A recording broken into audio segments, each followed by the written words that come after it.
Энэ үйл манай сумын хувьд, манай нутгийн хувьд бол 11 сарын 3-4-нд маш хүчтэй сасан шуурга болоод 5-6 хүний амь үргэлжлээ. Энэ бол одоо гинтийн тийм болсон. Ерөнхийдөө 100-аас эхлээд байгалийн гамшиг байхна гэдгийг мэдгэж байсан л та. Хүчтэй салхи адарвараа үеэр зөндөл юм болсон. Энийг наасаач хэлж ил байсан. Бас одоо настай өгчүүч мэджил байсан. Гэлээч гэсэн энийг бас гайг болов гэж байгаа. Тэгээ ер нь юу л да байгаль бол хүний нийгмийн хуулиар биш өөрийнхөө хуулиар явдаг юм чинь. Хүний нийгмийн хууль захирагдахгүй энэ үгийг болдгоор болсон. За энэ үлийн зууднаар одоо зуудч гэж үнэхээр гамшиг болсон. Нэгдсэн үндэсний байгууллагт манай зуудын чинь зууд гэсэн монгол үгээр хэлсэн боловч цун ам гамшигтай зөвлөсөн байдаг шүү дээ. Яг ижил юм гэж. Ийм болсон. За энэ бол залуу хүмүүсүүдэд ялангуяа залуу малчид бол ихэнх сургамж болсон. 60-70 жилд нэг юм болдго юм байна. Шинэ 1923 он, 35 он, 44, 45 оны дайны их жилийн усан мич дахиа тэгэл одоо 76, 89, 18, 19 гэх зөндөө байна дөө олон зууд байна. Тэгээ энэ бол ийм сургамжтай юм боллоо. Тэгээд ер нь жишээ нь миний хувьд үл яах вэ? Би өөр газар тариалантай хүүхдүүд маань томоохон хэмжээний газар тариалантай учраас бас нэг 2000 гаруй богийг бод богны илсэн малыг маш гар зохирол бустай харьцуулахад бага гарцтайгаа авсан. За энэ юу харуулж байгааг бол ер нь энэ бэлчээрийн мал аж ахуй чинь газар тариалантай гослохгүй бол болохгүй нь байх шүү гэсэн тохиол бол ингээ харагдаж байна. Өргөн утгаар нь ойлгол биднээс нь шүү дээ дэлхийн хүн төрөлхтний өмнө энэ сонгол нүүдлийн соёл иргэншлээ авч хоцорсон бол шүү дээ. Тэгэхээр энэнийг орон мөргүй бүгдийн фермер эрчимсэн болгоод устгах болохгүй бас. Дэлхийн өмнө хүлээс үүрэг байгаа юм. Өнөөдөр дэлхийгээс жуулчид ирэхдээ хамгийн гол нь тэр хөдөг нүүдлийн морин тэрэгэн дээр тэмээнд нөгөө жоо малчтыг үзэж сонирхъя. Тэр хатуу ширүүр амьсгалд яагаад ийм сайхан эко бүтээгдэхүүн гаргаад өөрөөсөө эрүүл чирэг байгаад байна уу гэж энийг үзэх гэж ирдэг байхгүй юу?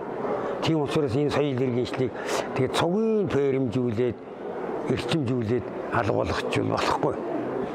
Гэхдээ ийм олон жилийн зуудад ийм ган зуудад төсвөртэй үлдсэн энэ мал бол жинк одоо явдаг юм байхгүй юу? Явдаг эмийн сан байна гэж дэлхийн үйл тэгэл байгаа шүү дээ эрдэмтэд. Тэгэхээр энэнийг бас нэг жоохон хөгжилтэй нийлүүлээд боловсронгуй болгоод одоо яриад байгаа хоших нэгдэх одоо ойр зуурын ногоон тижэл царгас тарих хашаа сарвчаан дээрдүүлэх гэх мэтлэн ийм юм хийх цаг үл яхахгүй болсон. Залуу ухаалаг малчтаар сэлбэх тэрнээс биш энэ юусэн болохгүй юм байна гэд байгалийн өмнө яг сөхрөөд энэ агуу соёл иргэншлийг алга болгочих болохгүй шүү дээ. Энэ бол хүн төрөлхтний нэг том өв байгаа байхгүй юу? Юм мэдэхгүй хүнд бол нэг морь унсан моддохсон хүн нэг хэдэн хойно дагаад гэж. Энэ бол агуу өв соёл. Одоо дэлхийн томоохон шиг одоо эрдэмтэд байна шүү дээ. Энэ Деважин гэдэг юм чи Монголын хөдөө хэрэг малчид байна шүү дээ.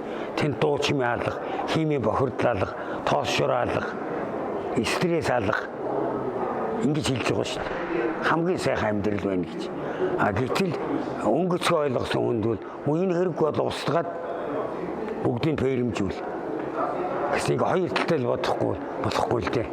Яг энэ бол ер нь одоо энэ 106 энэ гамшигт байна шүү дээ. Жалгын нэг ганцаараа байхад бол хүчин мөхөсдөж байна.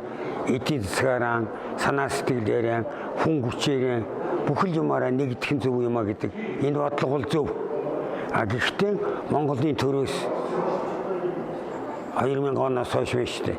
Залуу малчин хөтөлбөр, хөдөө аж ахуйн одоо янз бүрийн гэрээт малчин хөтөлбөр, өчнөө хөтөлбөр гаргаад өчөө хүн хэрэгжээгүй. Тэгээ энэ жоохон яах юм бэ? Энийг жоохон эрт бодохгүй яав. Яг ингээд сонгуулийн өмнө тулгаж боддог нь юу гэнэ тэргээд янз бүрийн бодогдсон. Гэхдээ улс төрийн талаас бид юм яриад хэрэггүй л дээ. Тэгээ энэ бол яг бодлого нь зөв. Тэгвэл хүүн өндөр байна. Түрүү чи одоо энэ 2024 оны тооллогоор 247,900 малчин өрх байна. яг мал дээр юм байна гэж бүртгэгдсэн байгаа. Энэ өрхийн 147,800 өрх нь зээлтэй байгаа. Өөрөөр хэлбэл бүх өрхийн 76.8% зээлтэй. Гэтэл зээлийн барьцаалсан мал нь өгцөн. Тэг одоо зээлээ яа төлөх үгээд сэтгэл санаагаар унаад байж байгаа байхгүй юу. Гэтэл дээрээс нь дахиад зээл гаргаад энэ хошоо байгуулна гэхэд дахин зээл авах уу яах вэ? Бас энэ асуудал байгаа л баг. Тэгээд түрүүчийн малчид одоо хот суурь ороод ирсэн. Нүгэд зарим нь ажилд ороод жижүүр хийгээд нэгэнт малаа бардсан юм чи одоо яах вэ гээд. Тэгээд биднээс яав ченжин гараар явж байгаа. Яах вэ тэгээд бид нэг амьдраад ченж нэг амьдраад цаашаа лангуун дээр нэг хүн амьдраад цаашаа бас нэг худалдагч амьдраад тэгээд чиний аманд очиж байгаа байхгүй юу. 4-5 гар дамжаад тэгээд баялаг үйлдвэрлэсэн малчин гомбочор ядуураад замаар нь авсан ченж баяжчаал ингээд Монголд үл энэ эдийн засаг чинь шударга байдал чи эсрэгээр уруугаараа явж байгаа шүү дээ. Дэлхий дээр бас тийм малын бүтээгдэхүүн, эко бүтээгдэхүүн, хими синтетик нүүрснээс гарсан, нефтнээс гарсан бүтээгдэхүүн говц өмсөхийн оронд малын гаралтай бүтээгдэхүүн говц өмсөе гэсэн дэлхийн хүн төрөлхтний хүсэл байгаа. Тэгэхээр энд гаргаж өгөхгүй болохоор бидэнд бодлого дутагдаад жалган дугаа биднээс яах юм? Алцдаг байна шүү дээ нэг тийм. Янз бүрийн одоогийн хөгжлийн амьдрал тохируулсан сургалт явуулна гэхээс малчин хүн ч өөрөө байна шүү дээ. Энэ их байгалийн гатуу ширүүн уур амьсгал, засан шуур, гусан бороо энэ одоо хүчтэй юмнаас өөрийгөө хамгаалаад амьдраа суртсан, тэндээ сургалт автсан хаан боловсралтай ард түмэн байхгүй юу? Хаан боловсрал гэдэг юу гэвэл диплом өгч болдгоо, мэрэгжлийн зэрэг өгч болдгоо, юм агуу боловсрал байхгүй юу? Тэрний хувьд бол сайн. Зүгээр энэ зах зээлийн нийгмийн нэг жижигхэн одоо махан борлуулах гэдэг юм уу, яах гэдэг хадлан тэжээлийн бэлтгэх нэг зах зээл тий аж ахуйгаа нэг зах зээлийн менежмент ухаан зөв хөтлөх гэдэг хичээл орох нь үнэхээр зөв байгаа. Малаа эрүүжүүлэх олон улсад махан гаргахад эрүүл мах өөрөөр хэлбэл шивээгүй нэг химээхий гуургүй өхрийн ширмэр гээд энэ сургалт бол хэрэгтэй байгаа. Гэхдээ энэ сургалтыг вэ шүү дээ. Хөдөөгийн 330 сумын дарга сургахгүй. Тэднээс юу ч хийдэггүй. Тэгэхдээ хийдэг дарга нар байгаа бах. Гомдож магадгүй. Миний мэдих дарга нар хийдэггүй. Зөвхөн 4 жилийг яаж өнгөрөөх вэ? 4 жилд өөрөө яаж амьдрах вэ? Малчтай аж амьдрал, тэрл малчтай эрүүл ах, соёл боловсрал, нийгмийн асуудал бодгүй хүмүүсүүд байдаг байхгүй юу?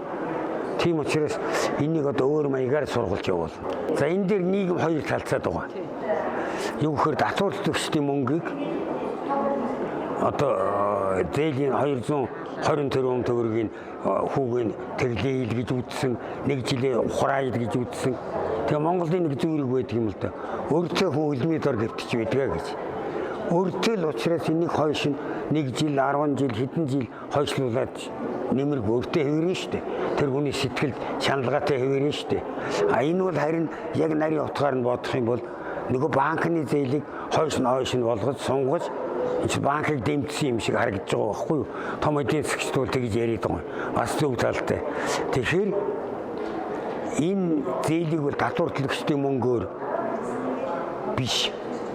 Бүр шал өөр их хүмүүсээс тэглэх олон боломж байгаа. Бүр мөсөн тэглэх.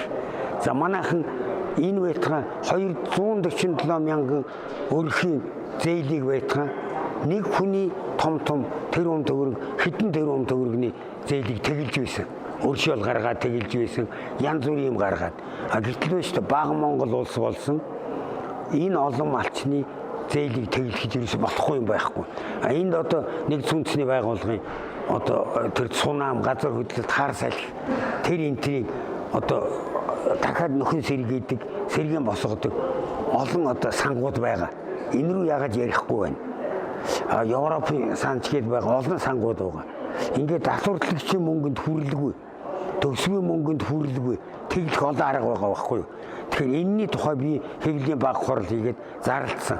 330 сумнаас одоо өргөдлүүд хийж байгаа. Тэн зохион байгуулагад явж байгаа.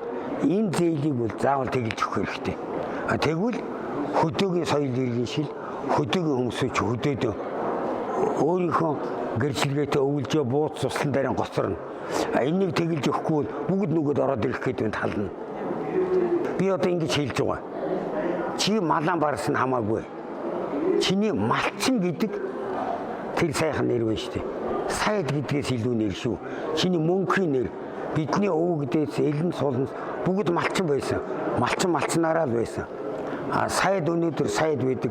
Маргааш нь буугаад гэлцсийн дарга нөгөөдөр нь буугаад багийн дарга нөгөөдөр нь буугаад шинж биш болдог байхгүй юу.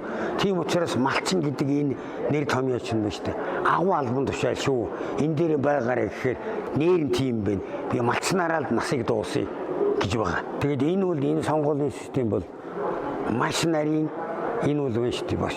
Бүр шинжлэх ухааны хэмжээнд очсон. Төгс хэмжээнд очсон лойр байдаг учраас зүгээр нэг мор унсан мод тогсон малчин гарахад тун хэцүү. Тэр кармад мөнгө байхгүй.